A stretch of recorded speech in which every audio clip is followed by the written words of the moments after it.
Have you ever heard someone express the sentiment that authenticity isn't really true? It's not really real.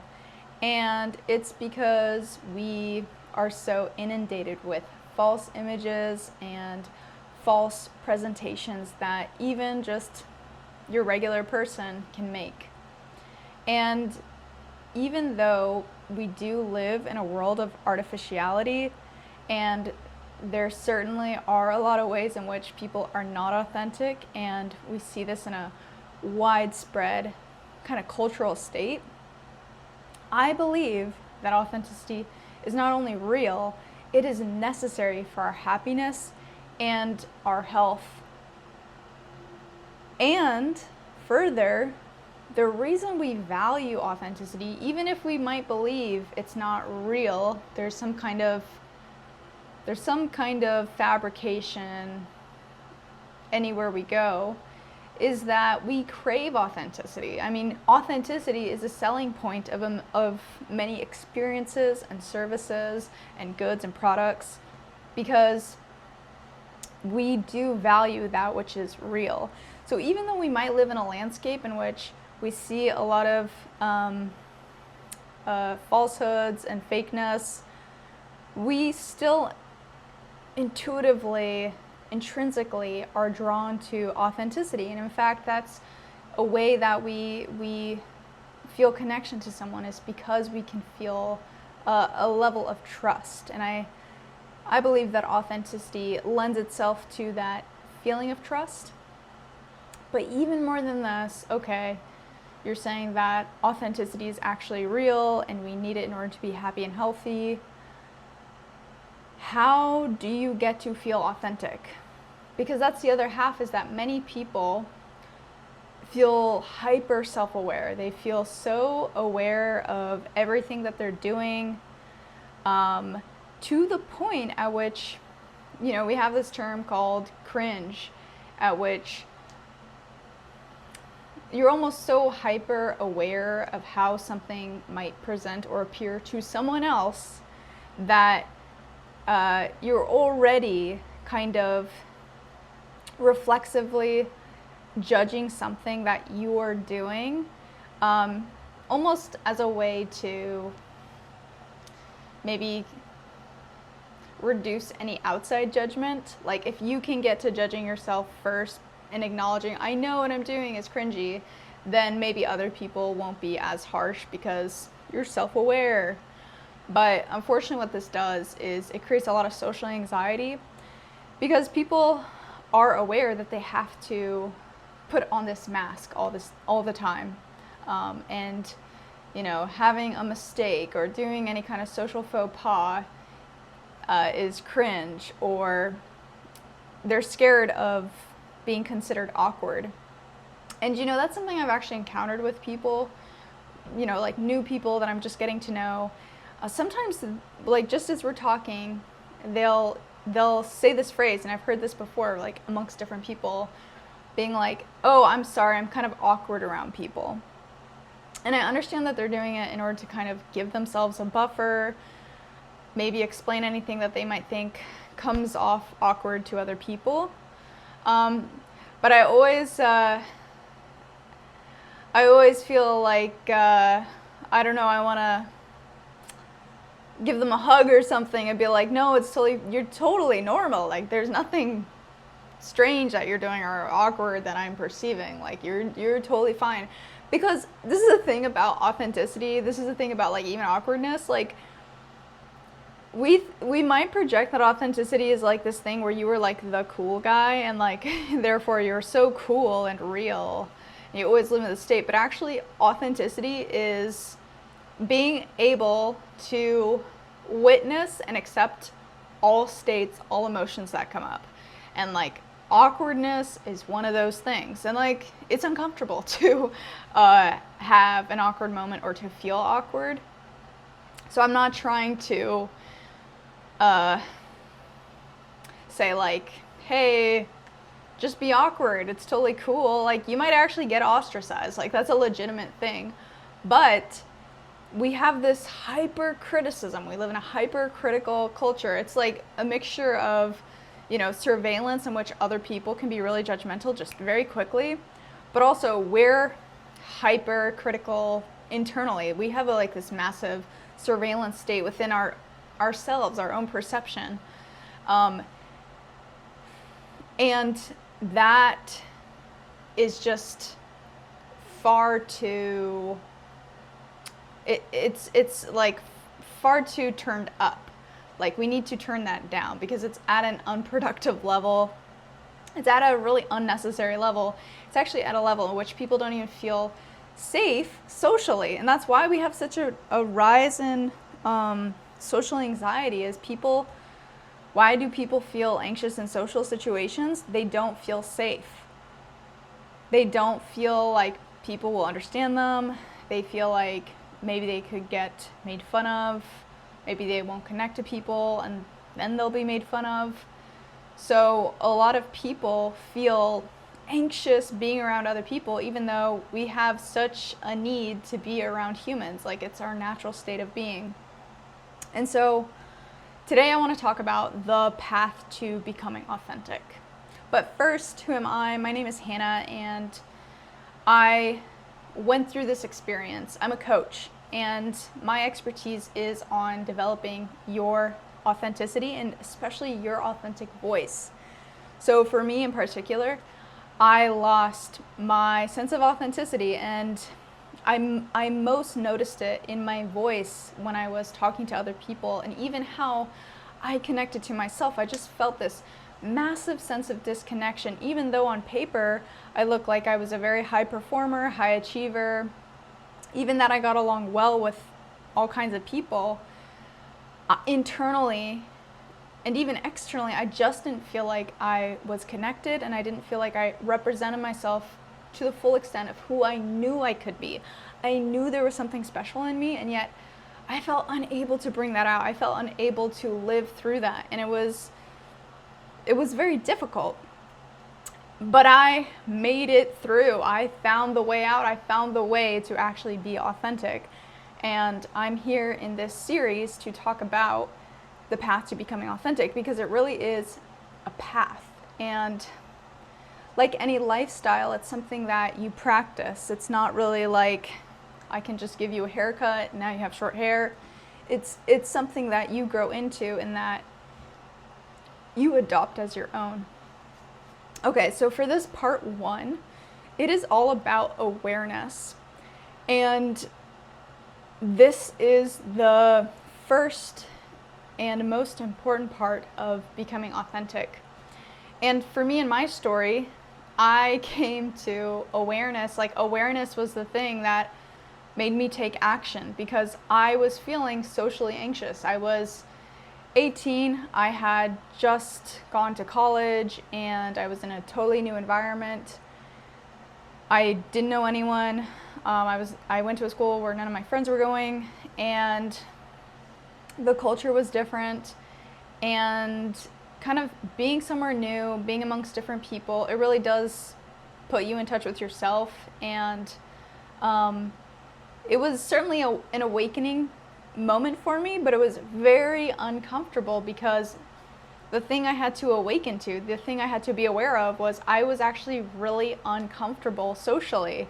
Even though I liked talking to people, even though I liked meeting people, and I actually made a lot of good friends from my time there, I just knew something was really off and wrong, and I would notice like an increased heart rate. I would notice that I just didn't feel like I was clicking in the way that I knew I was capable of doing. I would just leave interactions feeling not right, feeling awkward, just it didn't feel right. And I just noticed this growing discomfort, not only with other people, but with myself, and really questioning my direction.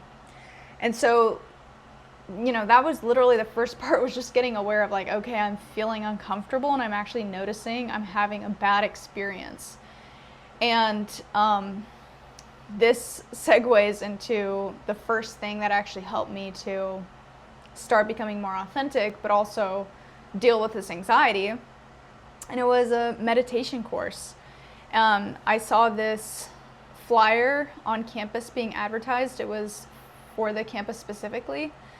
And it was probably like a 6-week weekly meditation group. And it specifically talked about social anxiety. And so I signed up, and that was really my first time practicing meditation, because once a week we would come together and practice it, and then on your own time you were supposed to practice for like 15 minutes. And to this day, I still meditate. I don't necessarily meditate every day, but the practice itself has absolutely changed my life. And the really interesting thing about meditation, and this is also true for yoga, is that just by meditating, just this whole act of, okay, I'm just gonna sit with myself and not give myself any stimulation. I'm just gonna notice stuff here. Just the act of that, just a little bit, just a practice of that, it changes your brain. It actually even activates parts of your brain you would otherwise never use if you'd never done meditation or yoga. And so it can be this gateway to experiencing something really new, even though it's such a simple, subtle thing. Because you use your brain in a different way, it activates a different part of your brain. And unfortunately, I don't know the science off the top of my head. I would totally give you a source if I could. Maybe I'll have to follow up with that. But I do remember reading that from an accredited place and being quite amazed at that. So to know that, okay, you're using a different part of your brain that otherwise cannot be activated, and by using it, I actually feel like I have the book. Where is it? I think that I read that in my friend's book. I think it's like Astrology for the Aquarius Age, and she's a yoga practitioner. And she talks about how doing yoga or doing meditation uses a different part of your brain, and it also can change how you actually process nutrients. Like your body just processes your inputs differently. It changes your relationship to all that you consume in a healthier way. Another thing about meditation, and speaking of gateways, is that it actually is a gateway to spirituality. Like I said, it activates a different part of the brain. And you know what? Given what I know about neuroscience and Ian McGilchrist, I'm guessing part of that is actually about using more of the right side of your brain. That's a guess. I'm not sure if he said that. Actually, I think that is true. I looked up exercises to activate the right side of your brain, and I think meditation actually does that. And this is really significant. I hope I don't come off as unprepared, but you can look it up. You can look it up. Exercises to increase use of your right hemisphere. Meditation will absolutely come up. So why is it significant, the right hemisphere, right or left? Well, there are these hemispheres that do different things, and according to Ian McGilchrist, they have different attentions, so they focus on something different. The left side focuses on a more narrow view, whereas the right brain is a larger vantage. And because of that, it experiences things differently. And so Ian McGilchrist's book, The Master and His Emissary, is all about this. And he says that your right brain is the master, whereas the left brain is the emissary, the servant. But what has happened is we live in a culture where the servant is trying to become the master. And this is why everything feels so terrible, is because it's not the master. It can't possibly do the work of the master, yet it tries to.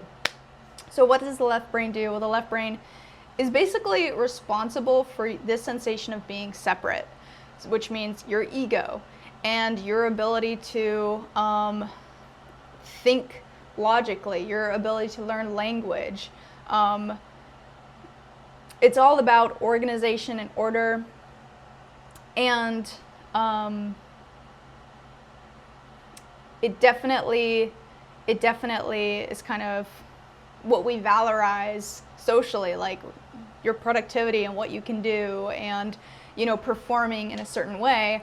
That is the left brain at work.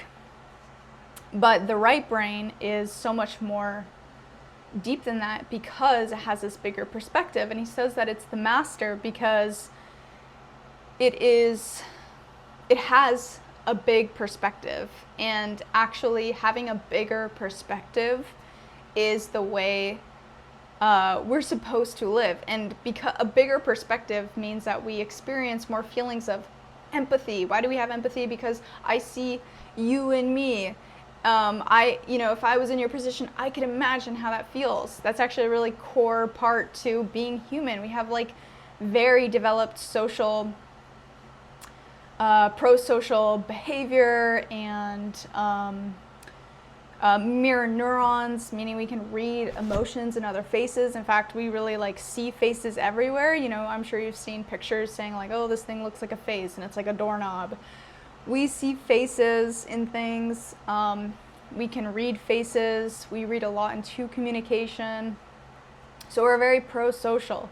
And that's part of our survival too. So we evolved this way. We're supposed to be like this.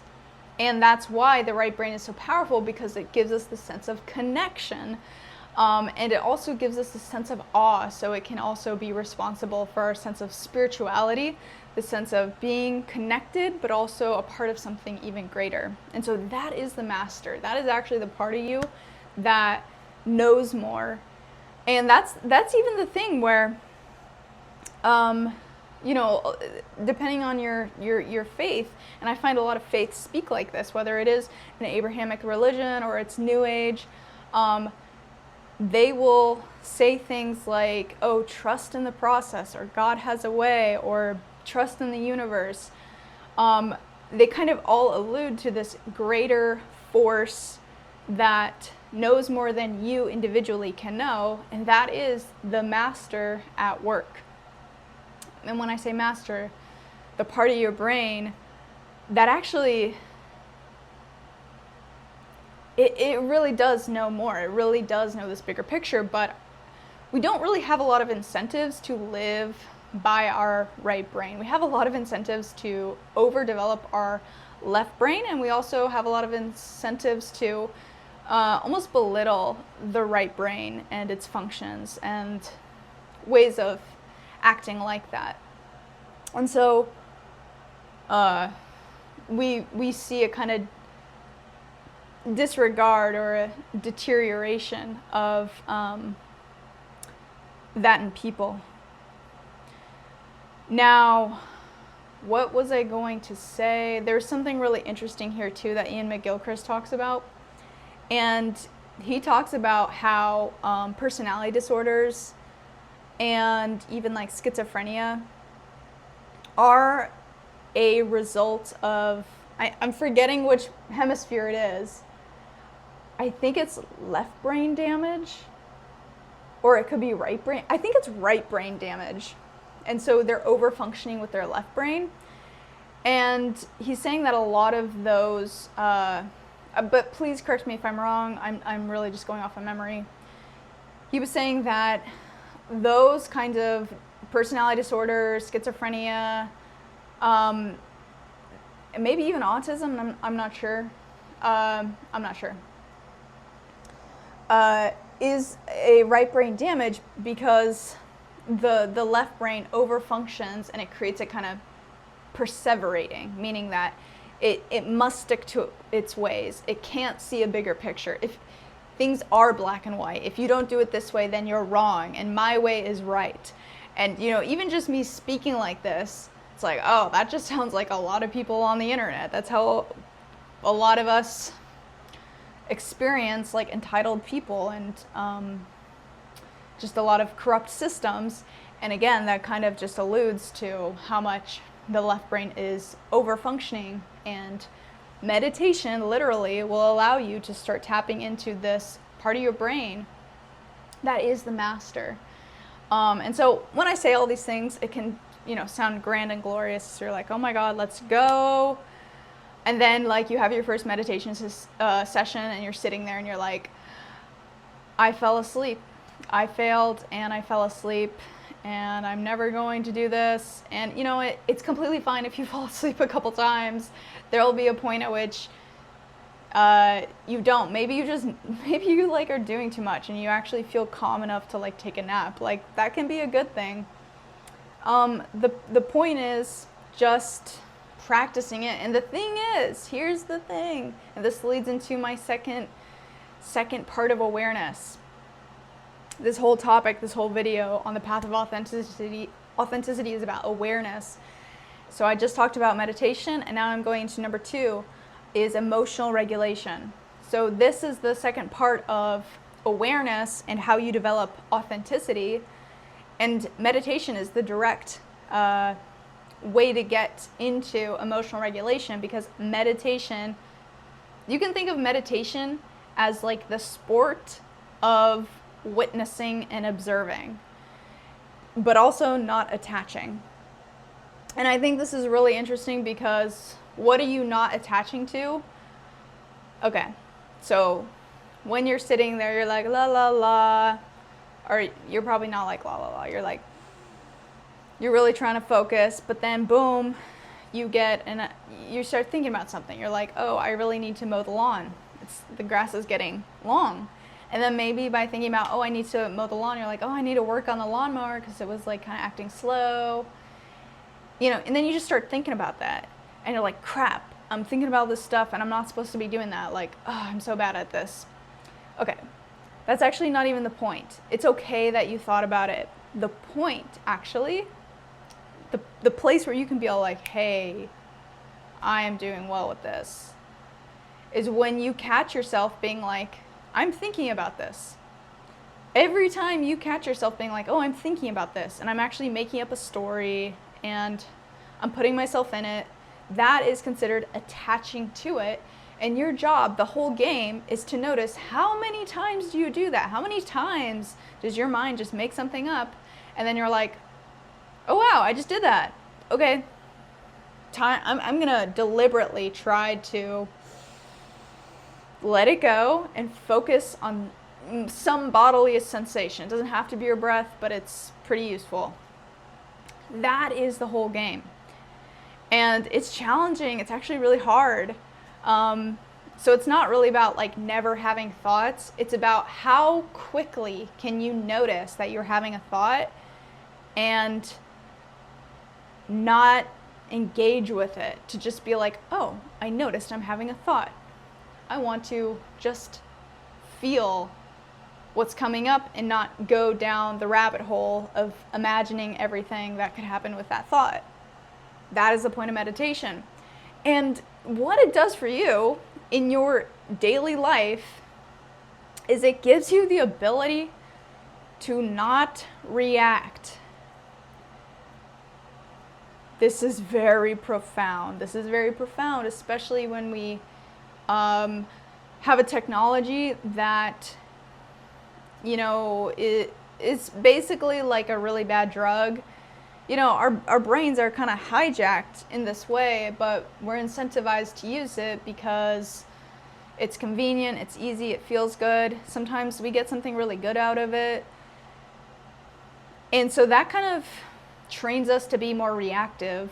And the algorithm rewards it, so then we're like, oh, I'm more incentivized to be reactive. But that's actually not how you get to be authentic. Like, authenticity is not you it's not you being like, oh, every opinion I have is the ultimate truth, and everything I think and feel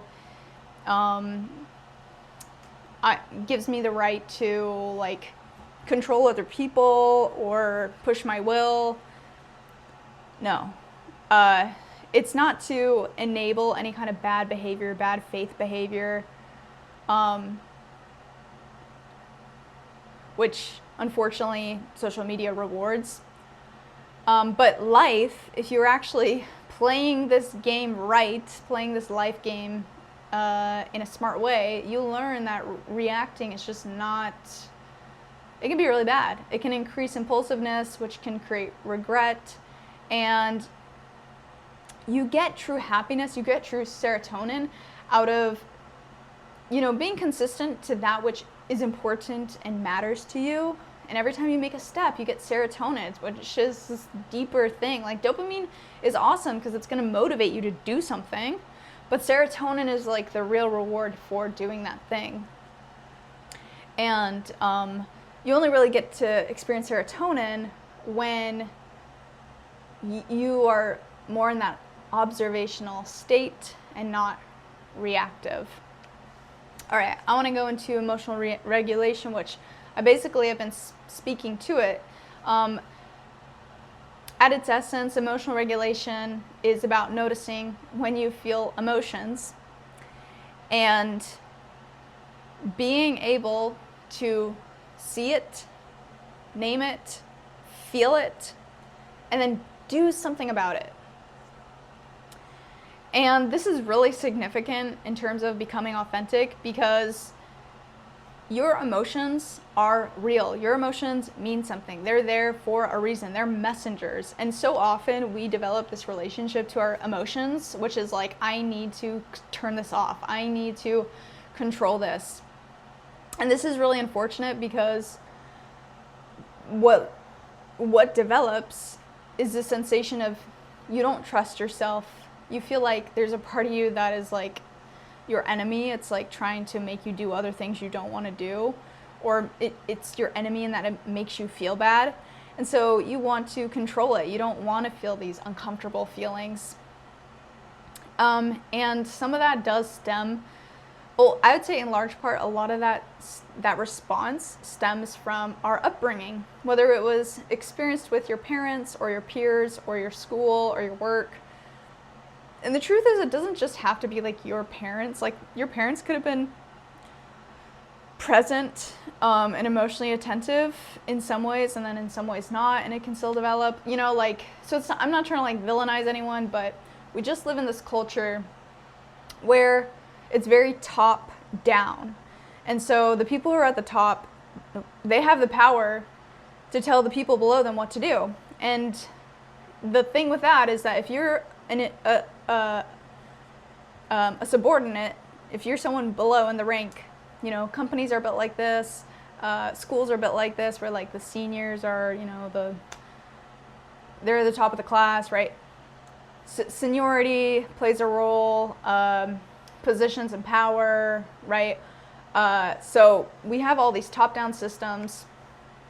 And so if you're the subordinate, who cares what you think? Who cares if you don't like it? You are subordinate. You have to do what we say because we are above you. We're superior to you.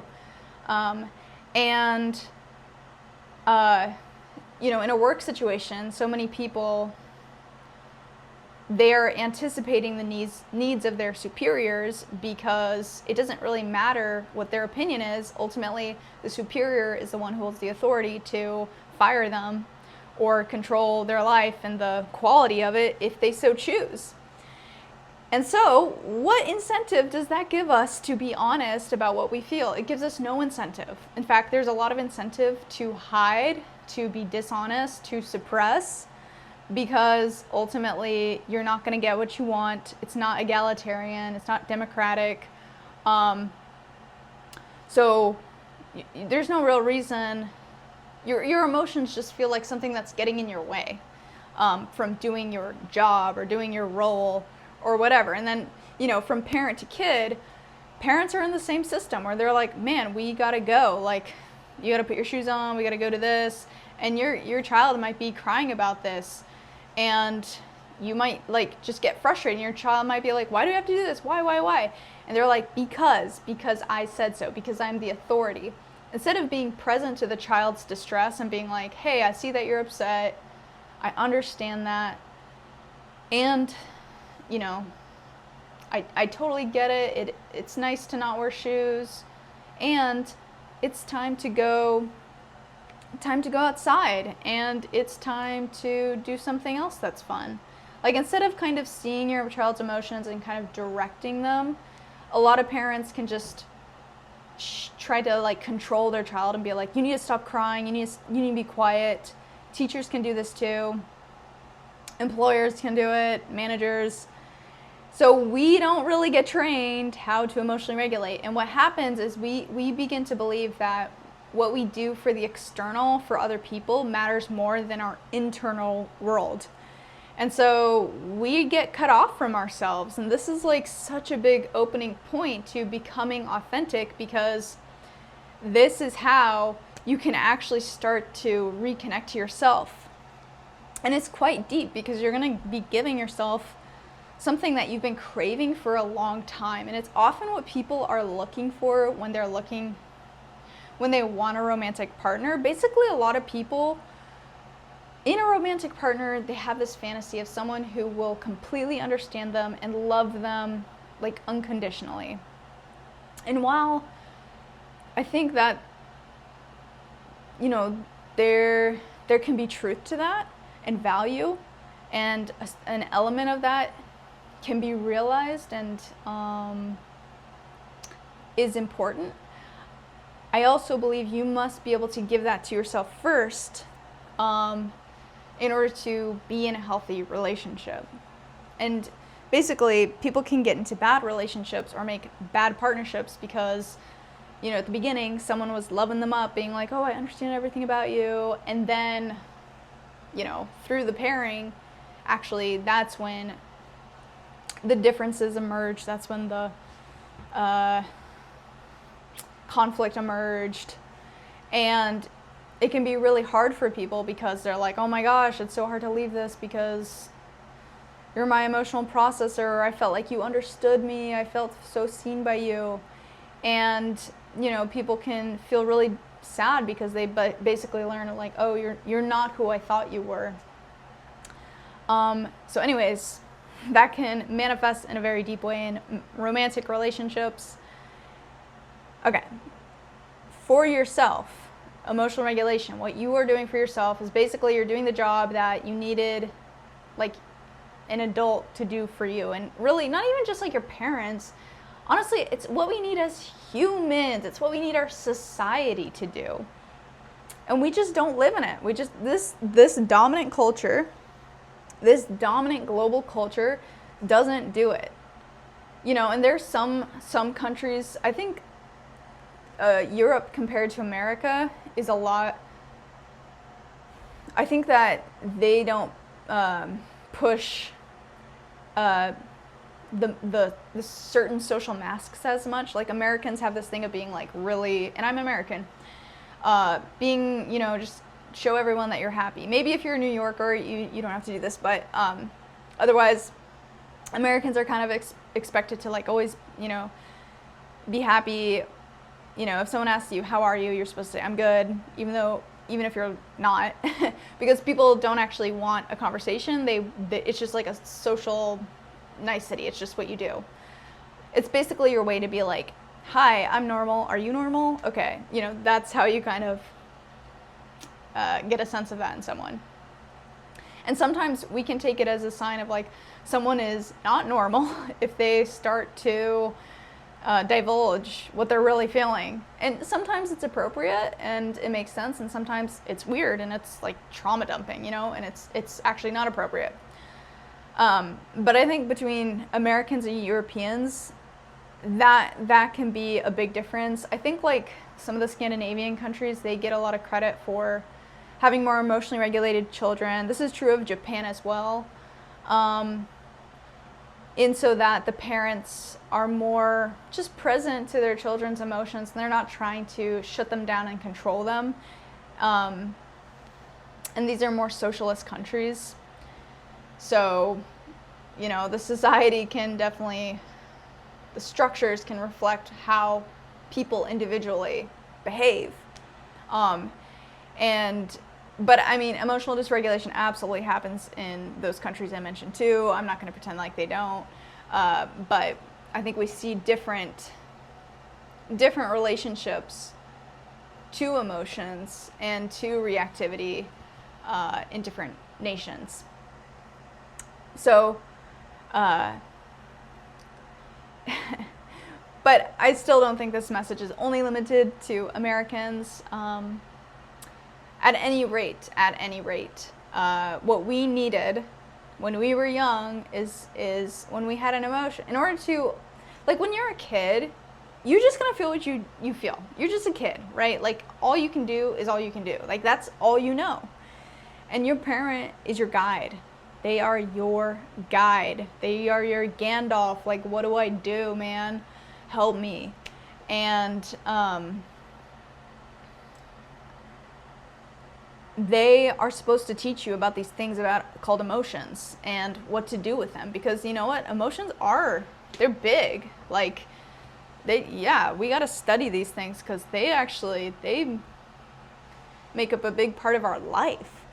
And a lot of us grew up being like, okay, actually just ignore that. And ignoring is not how you emotionally regulate. So emotions are going to happen. It's inevitable. It's healthy. It's normal.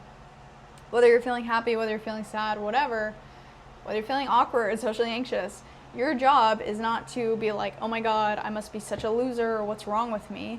Your job is to just be like, awareness. Oh, I'm aware I feel like this.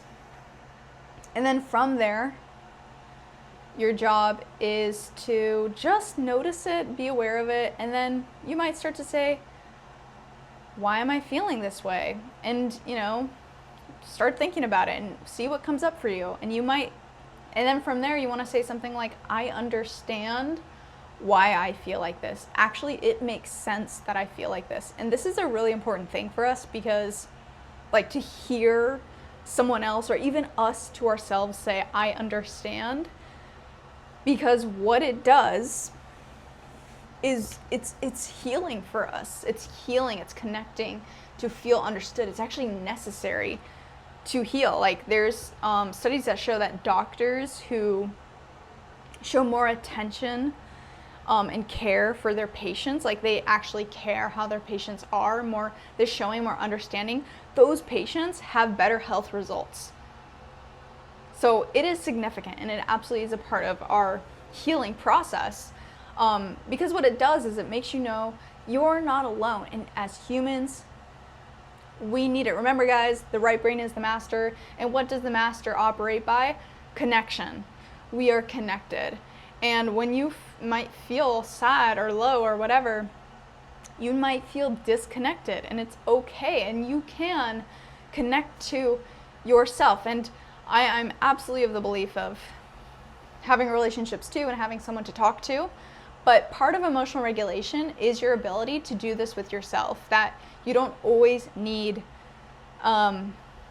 someone else to do that with. Like, that you have the kind of resilience and kind of a self-sustaining system. You can do that to yourself too. You can sit with your emotions and see, how did it make me feel? Because sometimes that's all you need. It's just kind of that one-on-one. And what you're doing on this path of authenticity is you're rebuilding a relationship to yourself. And so many of us, what was I gonna say?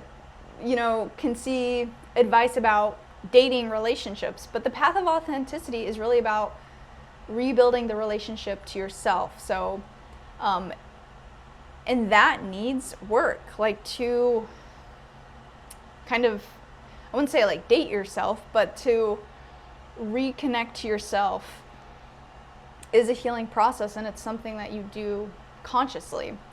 And from there, once you say, hey, I understand what I'm feeling,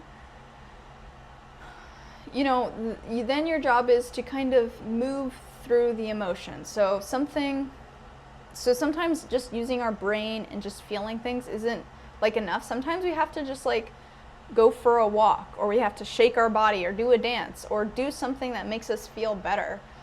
So it's like you're aware of the emotion, you acknowledge it, you understand it, and you kind of sit in there for as long as you need it, and then do something positive. And often what happens is that you move on. And so there's often, or I guess the way I've learned about this is seeing like if you ever see a video of an animal that was like being ambushed by a predator, but it got away, like a deer, for example, like a deer running away from a predator, what you'll notice is that they will shake their body after that encounter because they just had a lot of adrenaline go through them.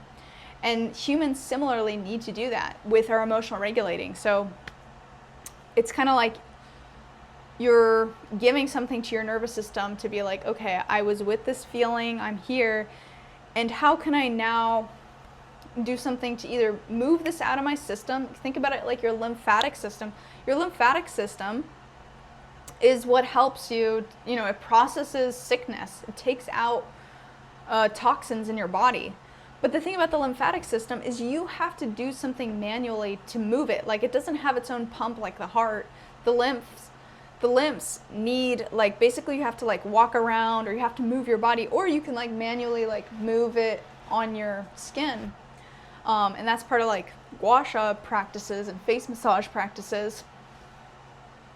But the lymphatics is a really great metaphor for this, in that you have to do something to kind of move the toxin out of you, like move the negative sensation out of you.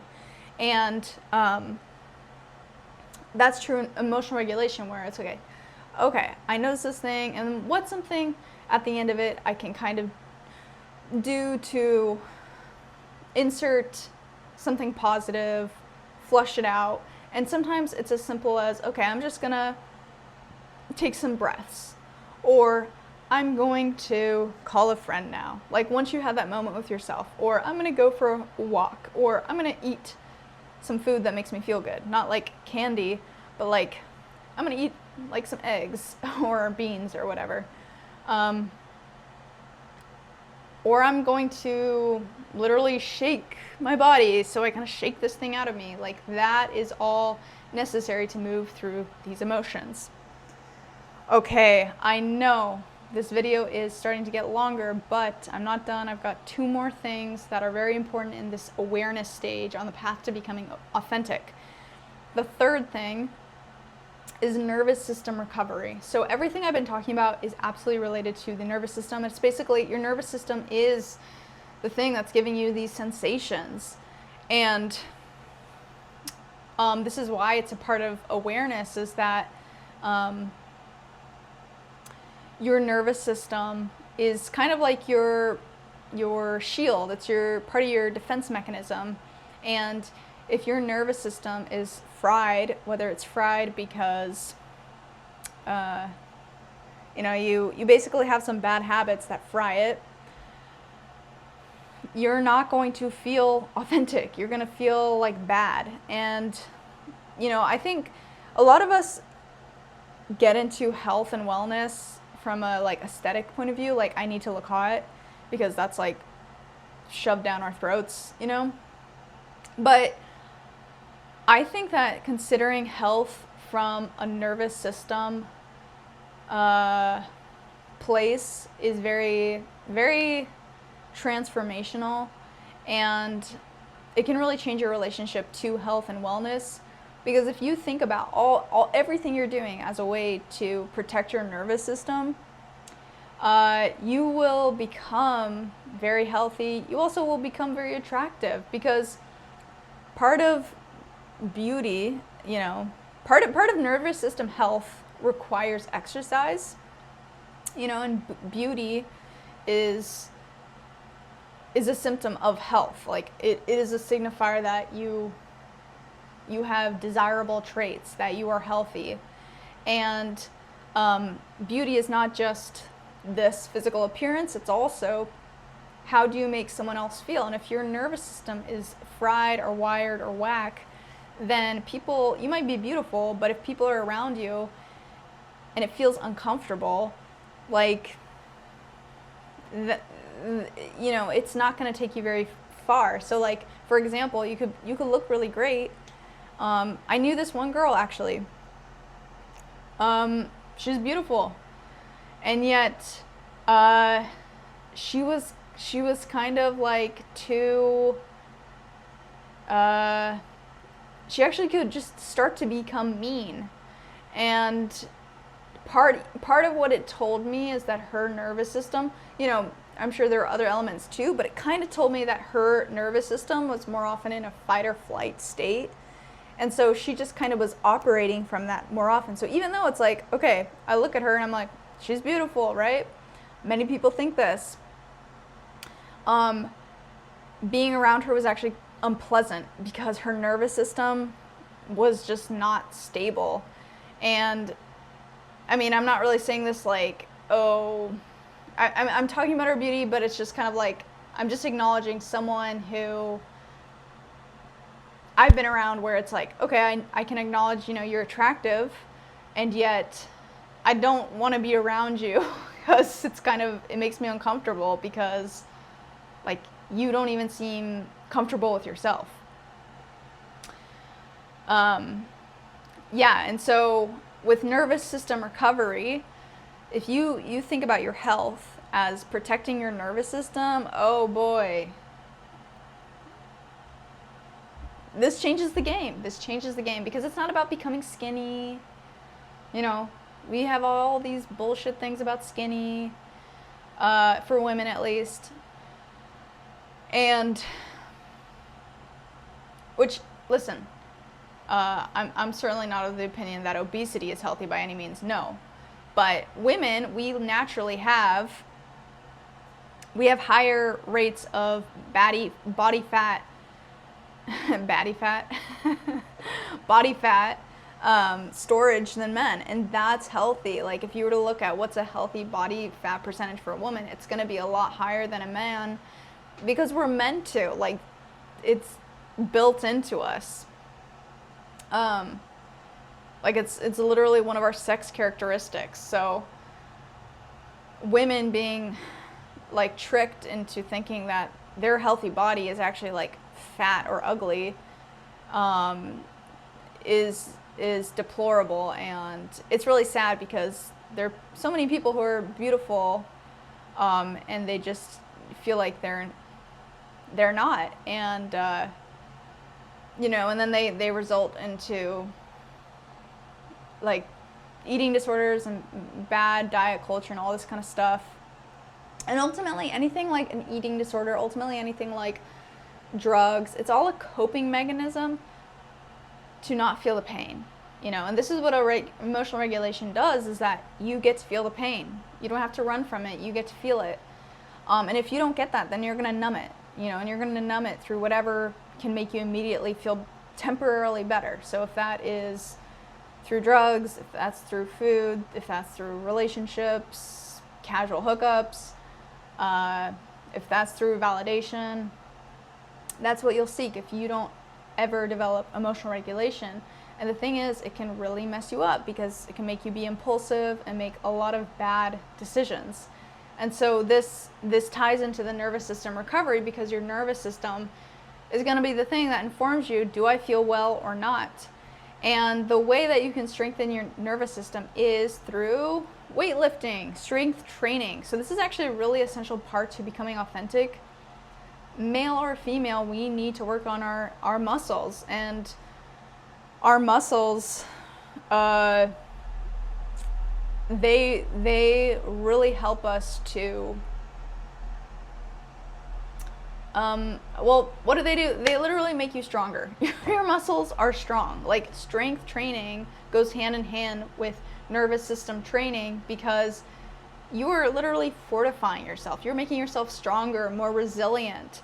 And muscle is just such an important part of feeling healthy. And so strength training is also really cool because it's not about like, oh, you must run a bunch and be skinny. It's like, train your muscles, make your muscles bigger and stronger, have more resilience.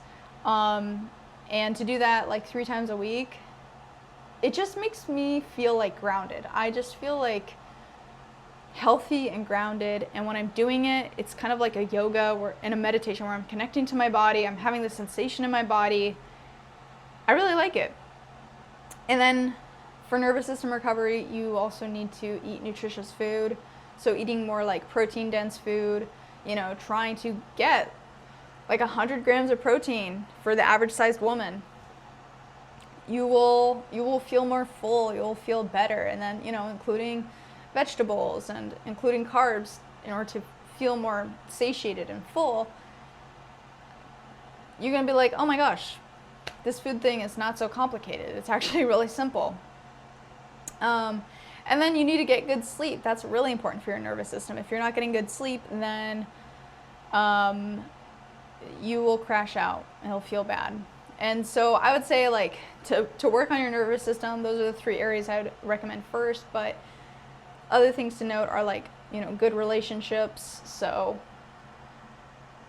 seeing people, socializing, making times for your friends or family, or participating with groups that you like.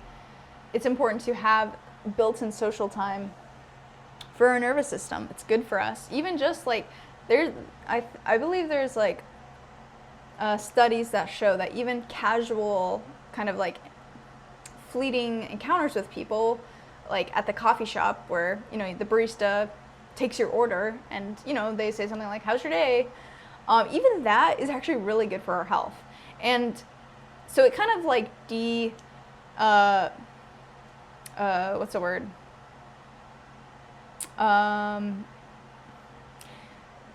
There's just a feeling, people can say, oh, I hate this small talk. But small talk can actually be really good for your health.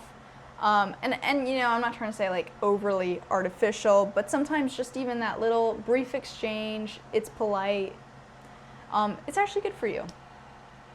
Okay, and the 4th thing that I will say here for the path of becoming authentic, part 1, awareness.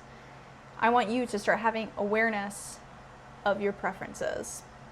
Okay, this is really huge, and I feel like everything was building on to get to this point. I mean, you've always noticed your preferences, but now I really want you to honor them. And noticing your preferences is like noticing the small ways you actually feel a yes and the small ways you actually feel a no, and honoring it. So for example, you might be invited to a social gathering and there's a part of you that feels like you really should go. It's the logical thing to do. It's the polite thing to do.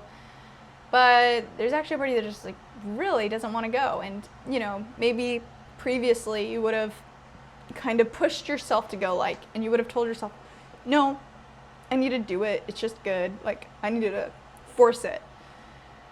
And then you end up going, and it's not that good, but, you felt like you had to do it. Noticing your preferences like that is so important, and honoring when you truly feel a yes or a no, because that is a big part of your authentic self, is the things you genuinely like. And I'm not talking... it can be as big as it can be as small as it can be, but I'm saying every time you notice what you actually feel, respect it. And something really interesting here happens when you do this for yourself, is that when you respect it for yourself, you also respect it for other people.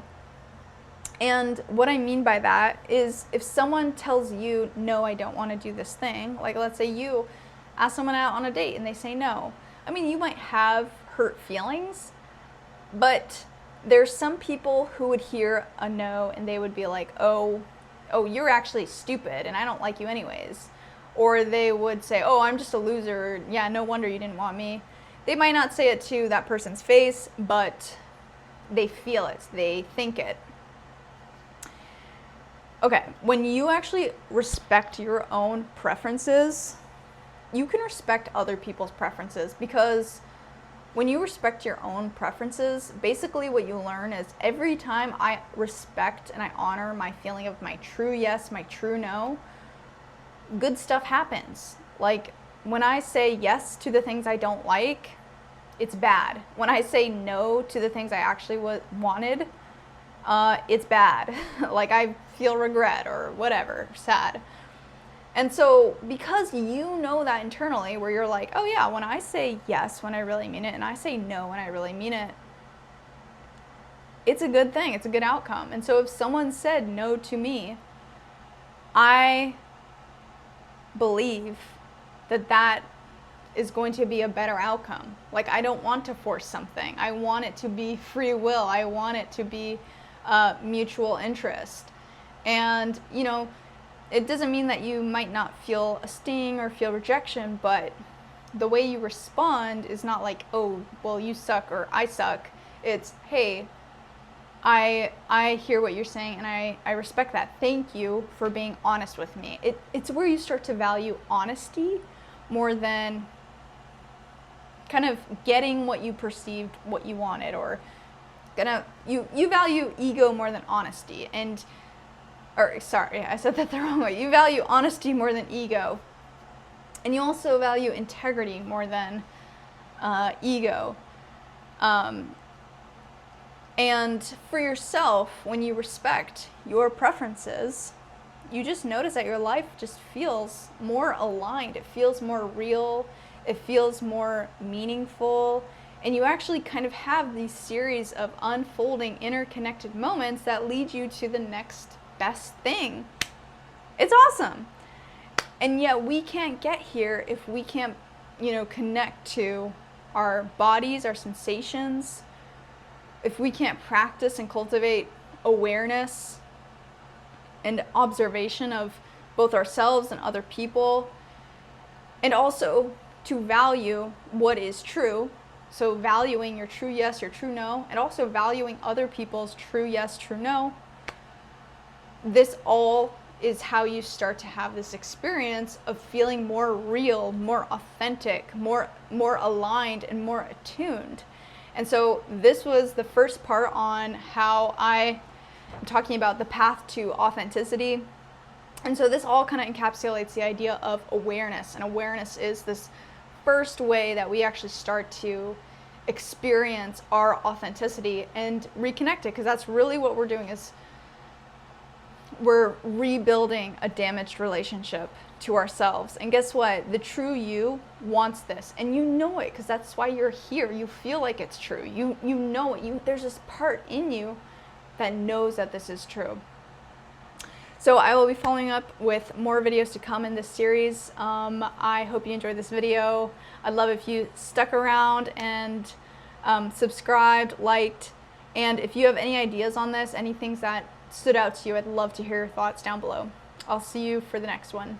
Bye.